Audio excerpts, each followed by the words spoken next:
여호와는 나의 목자시니 내게 부족함이 없으리로다. 자, 내게 부족함이 없으리로다. 자, 이 말은 현재형이 아니죠. 부족함이 없으리로다. 예, 현재형도 아니고 과거형도 아니고 미래형입니다. 예, 즉, 이 말은 지금까지 부족함이 없었다 이런 고백이라기보다는 믿음의 고백이죠. 부족함이 없으리로다. 이게 그래서 대단한 고백인 겁니다. 그렇죠? 이미 과거에 부족함이 없었거나 지금 부족함이 없기 때문에 내게 부족함이 없도다 이렇게는 말할 수 있지만 앞으로의 삶을 내다보면서 내게 부족함이 없으리로다 이런 믿음의 고백을 한다는 거예요. 이런 고백을 할 수 있다는 것은 정말 대단한 겁니다. 하실 수 있겠습니까? 쉽지 않죠. 왜냐?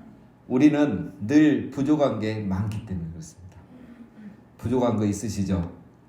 예. 뭐가 부족하십니까? 예, 돈이 부족하죠. 예, 뭐니 해도 늘 이 뭐니는 부족하죠. 예, 건강도 부족합니다. 예, 아무리 공부를 좋아하는 사람은 아무리도 공부를 해도 부족하고, 성공한 사람은 아무리 성공을 해도 부족하고, 늘 부족하죠.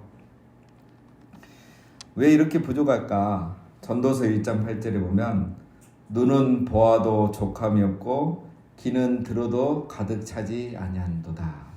이렇게 우리 사람이 이러는 거예요. 원래 사람은 만족할 수가 없죠. 늘 부족하다고 생각하니까 만족함이 없고 행복이 없는 거예요.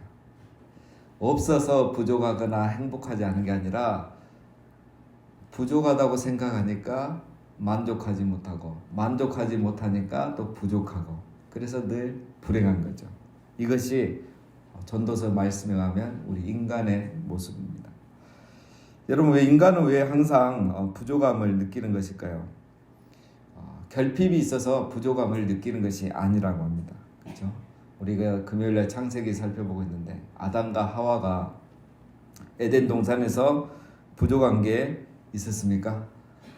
하나도 없었죠. 에덴 동산에서 부족한 게 없었어요. 그들이 느끼는 부족함이 그런데 한 가지 있었죠. 하나님처럼 되고 싶은 것. 하나님처럼 되려고 한 것. 부족해서 부족한 것이 아니었던 거죠. 그렇죠? 만족하지 못한 거예요. 그 한 가지. 하나님은 창조주고 우리는 피조물이라는 이 한 가지를 만족하지 못한 거죠. 마귀가 왜 대단한 능력이 있느냐? 마귀는 왜 이리 똑똑하냐? 마귀는 대단합니다. 왜냐? 태초의 아담과 하와, 모든 것이 완벽한 에덴 동산에 있는 그 아담과 하와가 부족함을 느끼게 만들어버린 거예요. 부족함을 느끼게 만든 거예요. 그래서 아담과 하와가 엉뚱한 생각을 하는 겁니다. 그래서 결국 그들이 죄를 짓게 되는 거죠. 자, 다윗은 그럼 부족함이 없었을까? 아담과 하와에 비하면 다윗은 부족한 게 엄청 많았겠죠.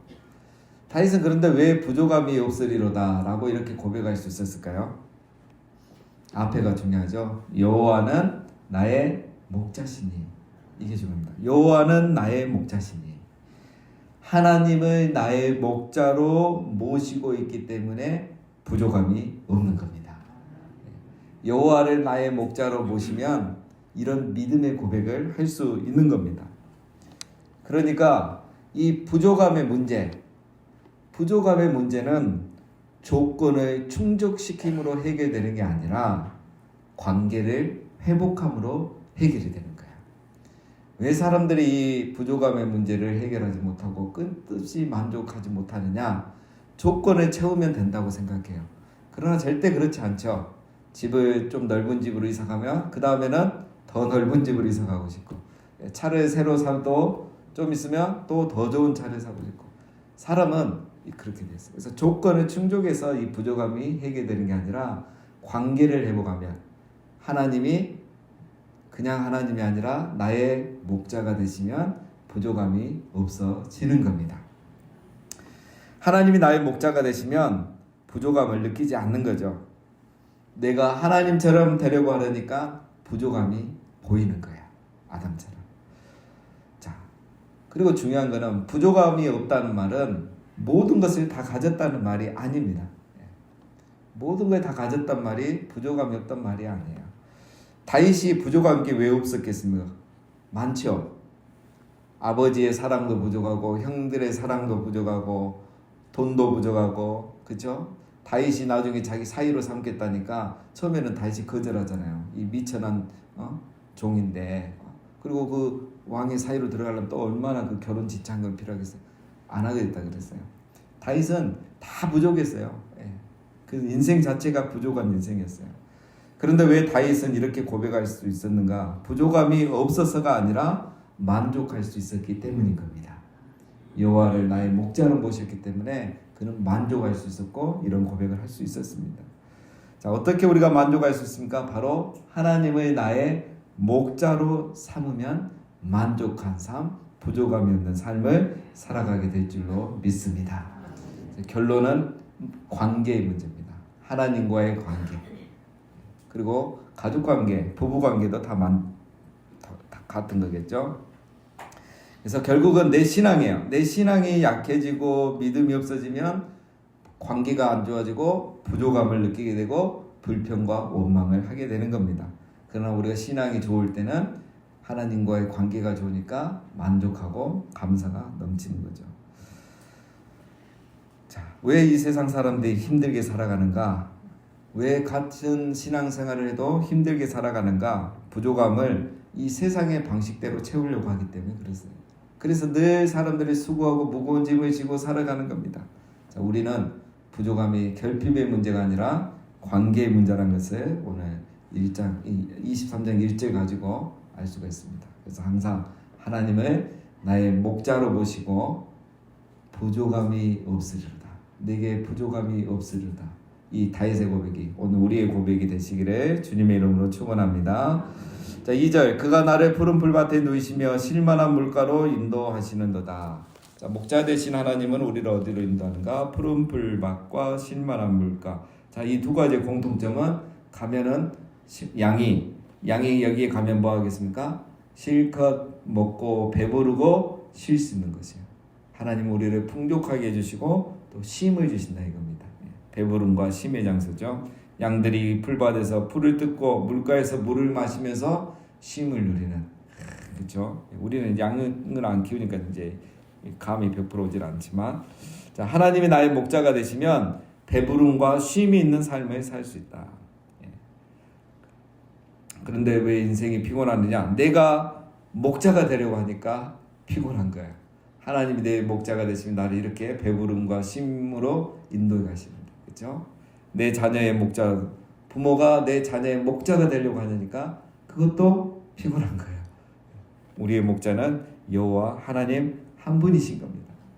내가 내 목자가 되려고 하고 내가 내 자녀의 목자가 되려고 하니까 배부름도 없고 쉼도 없고, 그래서 우리 한국 사회가 이렇게 피로 사회가 된 겁니다. 자, 그러나 하나님이 목자 되는 삶을 살아가는 사람은 어떻게 되는가? 3절, 내 영혼을 소생시키시고 자기 이름을 위하여 의의 길로 인도하시는도다.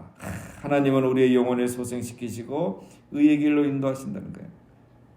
자, 여기에 중요한 게 있죠. 우리 하나님은 어떤 분이십니까? 목자 되신 우리 하나님은 우리의 욕심을 채워주시는 분이 아니라 우리를 인도해 주시는 분이라는 거야.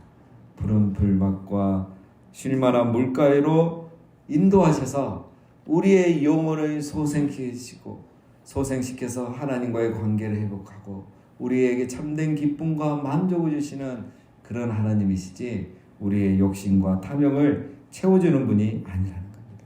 하나님은 우리의 욕심을 채워주는 게 목적이 아니고 우리의 영혼을 소생시키시고 의의 길로 인도해 가시는 것이 우리를 향한 하나님의 목적입니다. 하나님은 우리의 탐욕을 채워주고 해결해 주는 분이 아니라 우리를 인도해 가시는 분이라는 것입니다. 그래서 항상 우리의 영혼을 소생시키시고 의의 길로 인도하시는 거죠. 자, 그러면 하나님이 항상 우리를 이렇게 인도하시니까 우리의 삶이 만사 형통이냐? 그건 또 아니에요. 4절, 내가 사망의 음침한 골짜기로 다닐지라도 해를 두려워하지 않을 것은 주께서 나와 함께 하심이라. 주의 지팡이와 막대기가 나를 안위하시나이다. 예. 하나님이 목자가 되셔서 우리를 인도하신다니까 그러면 우리 인생이 만사형통이냐? 그건 아니죠. 항상 어려움이 하나도 없을 것이다. 이거는 우리의 착각이죠. 그렇지 않습니다.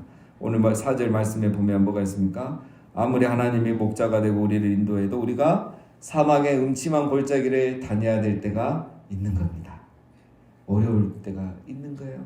하나님이 우리를 버리셔서가 아니고 우리가 꼭 잘못해서만 아니고 살다 보면 이런 음침한 골짜기를 다녀야 될 때가 있는 겁니다. 해를 만나거나 악을 만나거나 시험을 만날 때가 있죠. 자, 우리 하나님은 어떤 하나님이십니까? 이 4절을 보면 하나님은 우리가 사망의 음침한 골짜기를 피해가도록 인도하시는 분이 아니라 사망의 음침한 골짜기를 지날 때는 함께 하시는 하나님이십니다. 4절에 내가 사망의 음침한 골짜기로 다닐지라도 해를 두려워하지 않을 것은 주께서 나와 함께 하심이라. 하나님은 우리 앞에 골짜기를 없애신 분이 아니라 우리 골짜기를 가든 해를 만나든 항상 함께 하시는 목자 되신 하나님이십니다. 사망의 골짜기가 없는 인생이 은혜가 아니고 사망의 골짜기 가더라도 하나님이 함께 하신다는 것이 은혜인 겁니다. 우리는 그래서 하나님 내 앞에 사망의 음침한 골짜기가 없게 해주시옵소서 이렇게 기도할 것이 아니라 주여 내가 오늘 하루 이번 한 주간 사망의 음침한 골짜기를 다닐지라도 나와 함께하여 주실 줄 믿습니다. 이렇게 기도하는 게 맞는 거죠. 자, 그러면 하나님은 우리가 사망의 음침한 골짜기를 갈 때 우리와 함께 하시면서 무엇을 하시는가? 주의 지팡이와 막대기로 나를 안위하시나이다. 하나님이 지팡이와 막대기 들고 우리를 쫓아다니십니다. 그 막대기, 지팡이는 좋은 점이 있죠. 두 가지 역할입니다. 이 양이 골짜기를 지나갈 때 목자가 지팡이와 막대기를 들고 뒤쫓아오면서 같이 가면서 이 맹수들, 이 사냥개들, 맹수들이 와서 양을 잡아먹으려면 그 맹수들을 공격하겠죠. 우리를 공격하려는 자를 공격하는 무기가 되는 거고, 또 양이 엉뚱한 데로 가고 골짜기에서 저 절벽으로 떨어지려고 하면은 못 가게 이렇게 이제 막아주겠죠. 훈육하고 가르치겠죠. 하나님은 우리가 사망의 골짜기를 갈 때 우리를 보호해 주시고 우리를 지켜주시고 우리를 인도해 가신다는 그런 말씀인 겁니다. 그래서 목자 되신 하나님은 항상 우리와 함께 계셔서 우리가 사망의 음침한 골짜기를 갈지라도 의의 길로 갈 수 있도록 주의 지팡이와 막대기로 우리를 인도해 주시고, 때로는 사망의 골짜기가 너무 힘들어서 시험과 악에 빠지려고 하면은 주의 지팡이와 막대기로 우리를 훈육하셔서 우리가 항상 의의 길을 갈 수 있고 우리의 영혼이 잠들지 않고 깨어나도록 항상 우리를 인도해 가신다는 말씀인 겁니다.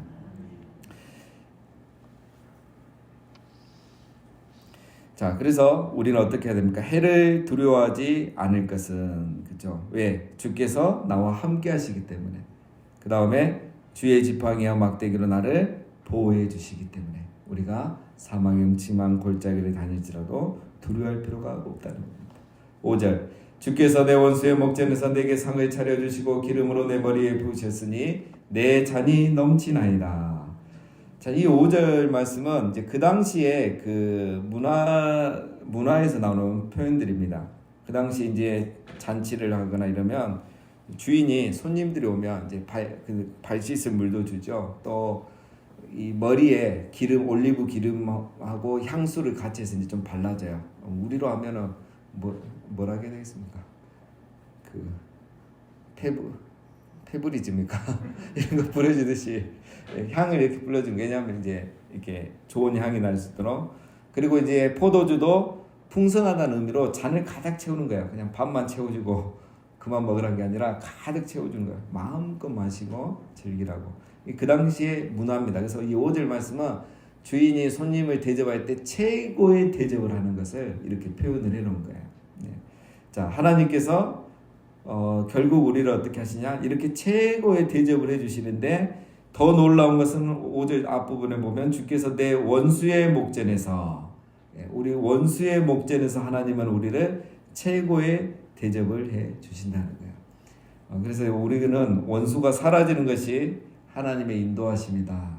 그래서 내가 미워하는 나를 공격하는 저 원수가 사라지기를, 화를 당하기를, 막 죽기를, 내 눈앞에서 사라지기를 원하지만 하나님은 아닙니다. 원수의 목전에서 우리에게 큰 상을 베푸시고 우리를 대접해 주신다는 거야.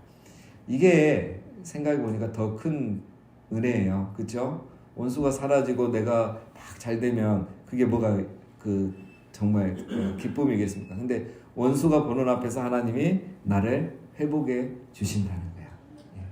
이게 더 큰 은혜죠.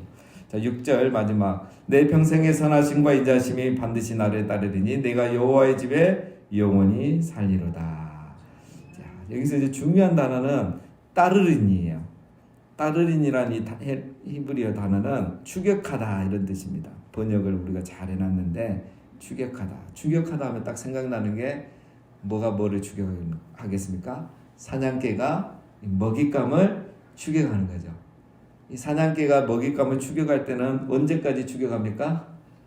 잡을 때까지, 끝까지 추격해서 잡잖아요. 자, 그런데 지금 다윗을 추격하는 게 있습니다.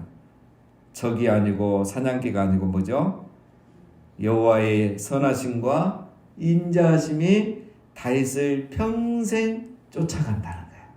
항상 함께한다는 거예요. 하나님의 선하심과 인자하심이 다윗을 맹렬하게 쫓아다닌다. 그대로 표현하면, 그래서 대적이 다윗을 죽여가는 게 아니라 하나님의 사랑이 다윗을 항상 쫓아온다, 따라온다, 이런 말씀인 거죠. 기분 좋은 추격이라고 할 수 있겠죠. 그래서 다윗은 어떻게 합니까? 내가 여호와의 집에 영원히 살리로다. 내가 여호와의 집에 영원히 거하겠다라는 겁니다. 자, 오늘 이 시편은 우리가 너무 잘 아는 말씀입니다. 자, 정리하면 하나님은 우리의 목자가 되십니다. 그래서 하나님과의 그 관계가 회복되면 부족함의 문제가 해결됩니다. 부족함의 문제는 조건을 다 채워서 해결되는 게 아니라 하나님과의 관계가 회복되면 부족함이 없는 삶을 살아가게 되는 겁니다. 하나님은 우리의 탐욕을 채워주시는 분이 아니라 우리를 인도해가는 분이십니다. 그래서 사망의 음침한 골짜기를 갈지라도 우리와 함께 하시고 지팡이와 막대기로 우리를 보호하시고 인도해가고 계십니다. 뿐만 아니라 하나님의 선하심과 인자하심은 평생 우리를 추격하여 우리를 따라오고 항상 우리와 함께 하고 계십니다. 이런 하나님을 우리가 날마다 묵상하면 우리의 삶에 부족함이 없으리로다. 이 다윗의 고백이 우리의 고백이 될 줄로 믿습니다.